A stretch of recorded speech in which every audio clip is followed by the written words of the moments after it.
Então vamos lá, senhores.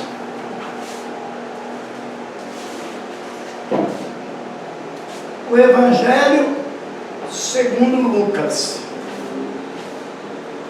Autor. O Evangelho de Lucas não identifica o seu autor. Então, outra vez, não tem evidência interna.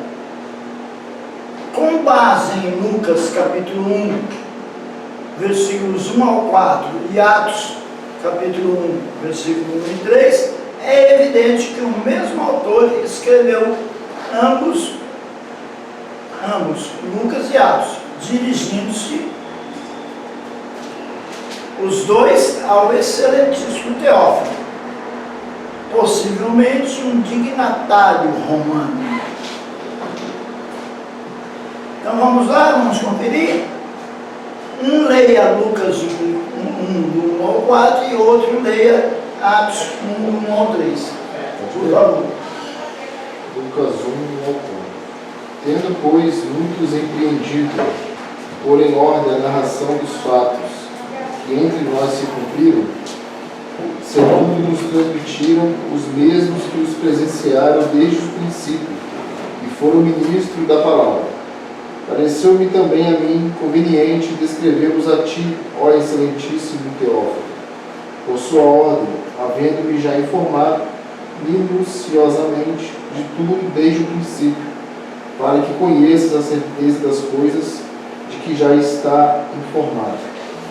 Então, ainda que não haja evidência interna, acredita-se que Lucas, o médico amado, companheiro de Paulo, tenha escrito tanto Lucas quanto Atos. A tradição desde os primeiros dias da igreja foi que Lucas, um médico e companheiro próximo de Paulo, escreveu tanto Lucas quanto Atos. Então vamos lá? Colossenses capítulo 4, versículo 14.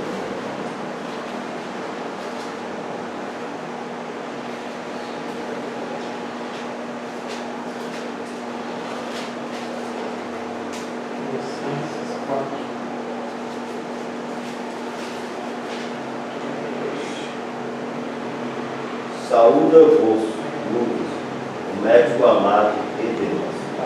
Olha aí, Paulo citando Lucas, o médico amado. Timóteo, 2 Timóteo, capítulo 4, verso 11.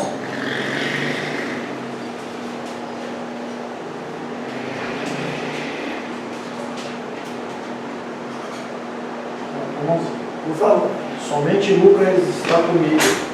Toma a Marcos e traz-o contigo, pois ele me é de grande auxílio para o ministério. Então ele cita Lucas, somente Lucas está comigo, e pede Marcos, porque Marcos agora havia amadurecido, podia ajudar. Isto faria de Lucas o único gentil a escrever livros das Escrituras, porque ele não é judeu, ele é o único que escreve, o único não judeu que escreve.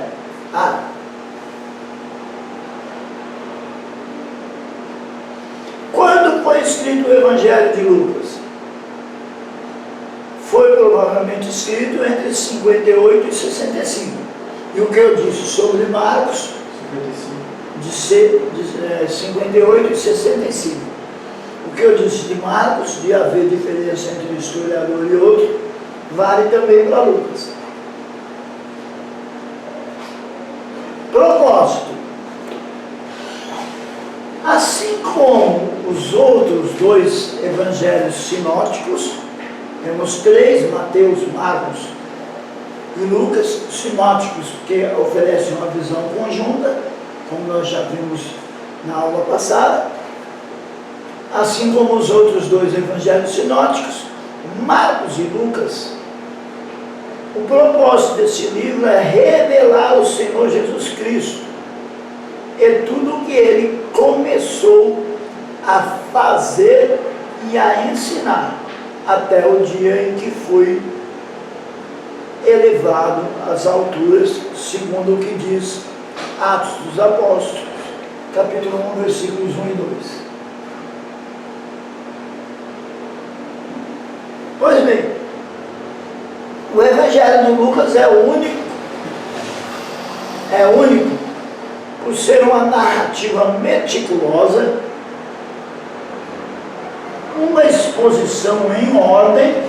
Então, se quiser saber a ordem dos fatos, o melhor evangelho para isso é o de Lucas, tá bom?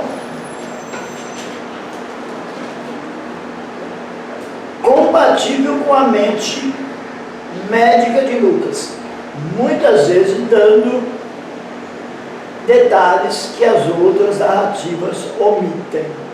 Então, em ordem, vamos ver que o próprio Marcos diz que é em ordem, o próprio Lucas, perdão, Lucas capítulo 1, verso 3.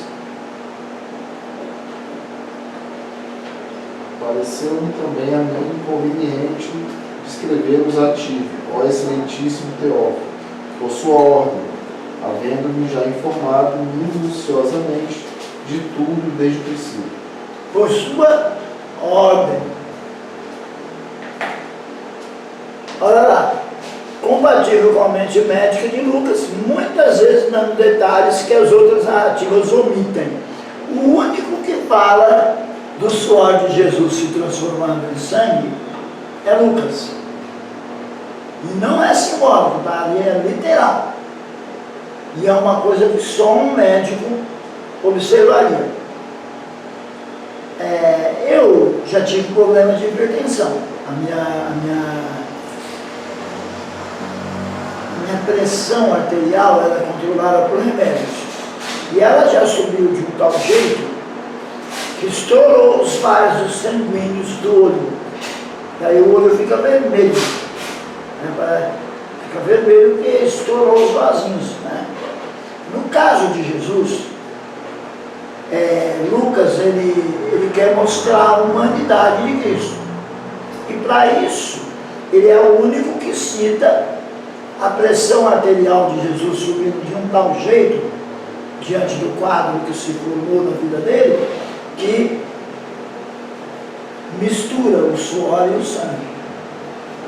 Uma coisa bem próxima daquilo que acontece com o olho da pessoa quando a pressão arterial sobe demais. Então é literal.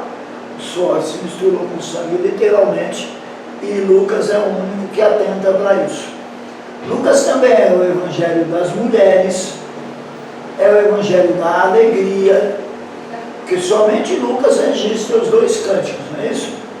O cântico de Zacarias e o cântico de Isabel. Então ele é o evangelho da humanidade, é o evangelho das mulheres, é o evangelho da alegria.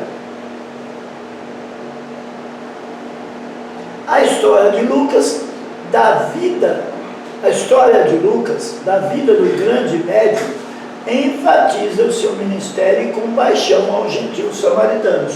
Quando vai estudar a vida dele, a gente vê como é que ele tinha amor pelos samaritanos, pelas mulheres, pelas crianças, pelos cobradores de impostos, pelos pecadores e outros considerados marginalizados em Israel. Ele dá atenção especial a esse tipo de pessoa marginalizada.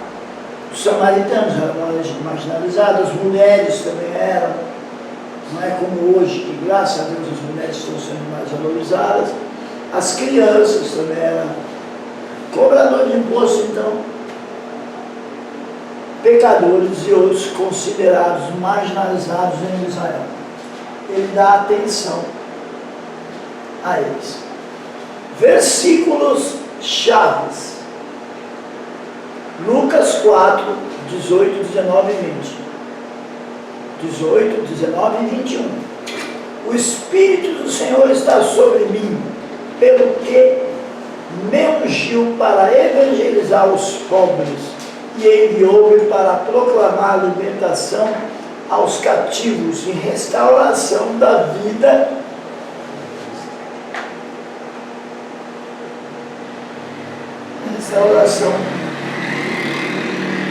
restauração da vista aos cegos para pôr em liberdade os oprimidos e apregoar o ano aceitável do Senhor.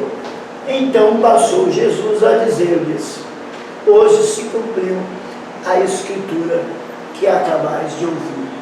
Então esses versículos são muito importantes porque mostram Jesus dizendo quem ele é. Está aqui, ó.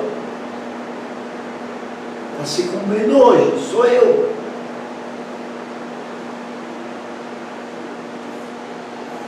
Lucas 19:10.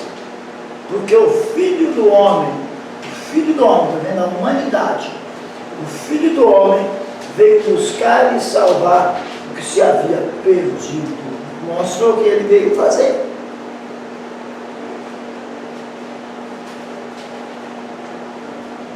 Outro versículo importantíssimo, Lucas 24:44. E disse-lhes: são estas as palavras que vos disse estando ainda convosco, que convinha que se cumprisse tudo o que de mim estava escrito na lei de Moisés, nos profetas e nos salmos. Lei de Moisés, profetas e salmos, exatamente a divisão do Antigo Testamento hebraico, onde Jesus cita e diz que todo o Antigo Testamento aponta para ele. Resumo do Evangelho de Lucas. Chamado o mais belo livro jamais escrito, Lucas começa contando sobre os pais de Jesus. Ele está tão concentrado na humanidade que ele começa falando dos pais de Jesus. O nascimento de seu primo João Batista, para mostrar que ele tinha uma família humana. A viagem de José e Maria a Belém, onde Jesus nasceu numa manjedoura. E a genealogia de Cristo através de Maria. Então veja bem que são detalhes que mostram que o alvo é a humanidade, mostrar a humanidade de Jesus. O ministério público de Jesus revela a sua perfeita compaixão e perdão através das narrativas. Olha aí, compaixão e perdão, através de quais narrativas? O filho pródigo, que é perdoado pelo pai. O homem rico, fala também de perdão. E Lázaro, e também do bom samaritano. Enquanto muitos acreditam nesse amor sem preconceitos, que ultrapassa todos os limites humanos, muitos outros, especialmente os líderes religiosos, desafiam e se opõem às suas reivindicações. Quando Jesus reivindica esse amor sem preconceito.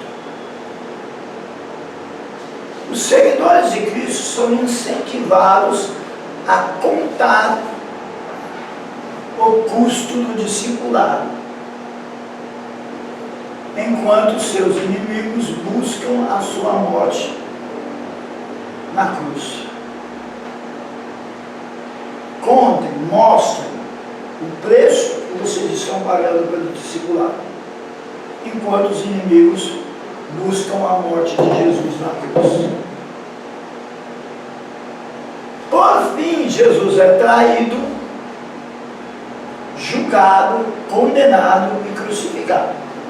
Entretanto, a sepultura não pôde prendê-lo. Sua ressurreição garante a continuação de seu ministério de buscar e salvar o que se havia perdido. Ele ressuscita e, por conta da sua ressurreição, seu ministério continua. Porque o cristianismo só resiste vivo por todo esse tempo por causa do testemunho da ressurreição de Cristo. É o que mantém o cristianismo vivo. Eu gostaria que os senhores anotassem e assistissem um filme, o nome dele é Em Defesa de Cristo. Eu não vou contar o filme, porque os senhores vão assistir, mas eu vou dizer que é maravilhoso, tá? O filme é sobre um jornalista ateu. Muito bom. Em Defesa de Cristo.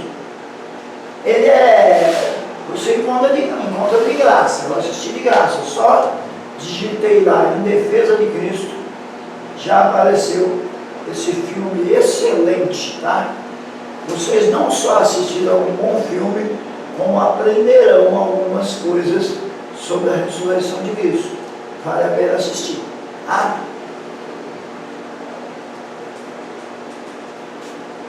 Por causa da ressurreição, o ministério de buscar e salvar o que se havia perdido, o ministério de Cristo, continua na igreja. Se não fosse a ressurreição, ele não continuaria buscando e salvando os perdidos. Conexões. A que o Evangelho de Lucas está ligado? Quais as conexões? Como um gentil, as referências de Lucas ao Antigo Testamento são relativamente poucas, porque ele é um gentil. Em relação ao Evangelho de Mateus, Mateus tem muito mais. E a maioria das referências do Antigo Testamento estão nas palavras ditas por Jesus, em vez de na narração de Lucas. Que é uma diferença quando Jesus está falando e quando Lucas está narrando. Jesus falando cita bastante o Antigo Testamento. Lucas narrando cita bem menos. Jesus usou o Antigo Testamento para se defender contra os ataques de Satanás. Se defender contra os ataques de Satanás. Respondendo com está escrito. Isso se refere à tentação de Jesus no deserto, para identificar-se com o Messias prometido, como vemos em Lucas 4, do 17 ao 21. Para lembrar os fariseus de sua incapacidade de manter a lei e a necessidade de um Salvador. Aí ele apela para o Antigo Testamento. Vocês são incapazes de manter a lei, por isso há necessidade de um Salvador. Dá tempo de nós lermos Lucas 10, do 25 ao 28.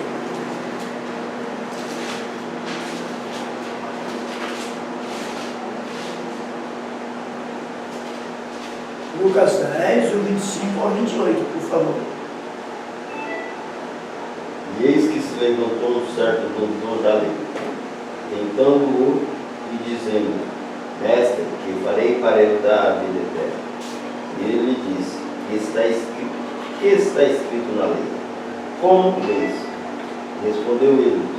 Ele disse: Amarás ao Senhor teu Deus de todo o teu coração, e de toda a tua alma, e de todas as tuas forças, e de todo o teu entendimento, e o teu próximo como a ti mesmo.